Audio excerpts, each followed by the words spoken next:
As I've traveled across the church, I've been using the acronym ARISE, A-R-I-S-E.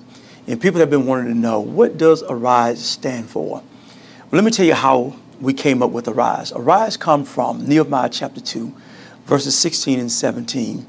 That particular story where Nehemiah goes out and assess the territory, where he goes in and look at the walls, and he comes back to the people and he shares with them as they have gathered together and say, hey, do you not see the ruins of the city and how desolate condition it is in, and how the walls of Jerusalem lie in ruin? And he gets them to see the same thing. And he asks them, hey, now that we see the same thing, do you realize, or do you have the heart to come together and rebuild the wall? And in conclusion, the people have a mind to work. In verse that follows that, Nehemiah tells them, well, let me share with you the things that God has been able to do with me. I'm sharing with what God has been able to do with the ministry of Gary Adams. And therefore we have the slogan, let us arise and build together, because we understand that we cannot do the work alone. We need the hands of the people of Zion to come together to be able to do the work that leads us and help us to navigate through the times in which we live to build a greater and brighter tomorrow.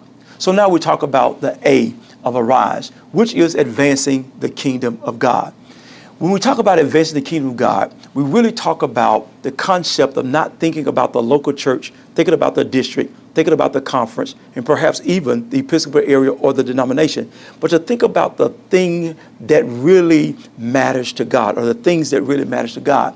And how can we move in a way that the heart of God is expressed and exemplified and exposed to the world? When we talk about advancing the kingdom of God, we talk about growth, we talk about church expansion, we talk about church development. As a pastor, we've been able to start the Victory AME Zion Church in Jackson, Mississippi, which is now still alive and doing ministry today.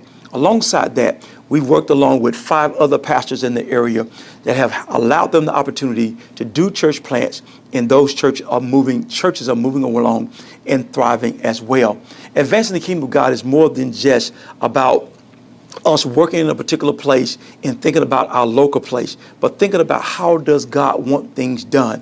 What pleases God? Not man, but what pleases God? And making sure at the end of the day, we answer this question: is God pleased with what I was able to do today? Not only what I was able to do, but how I did those particular things. Is God's heart revealed more? Is God's heart seen through the eyes of people, through the vessel of Gary Adams?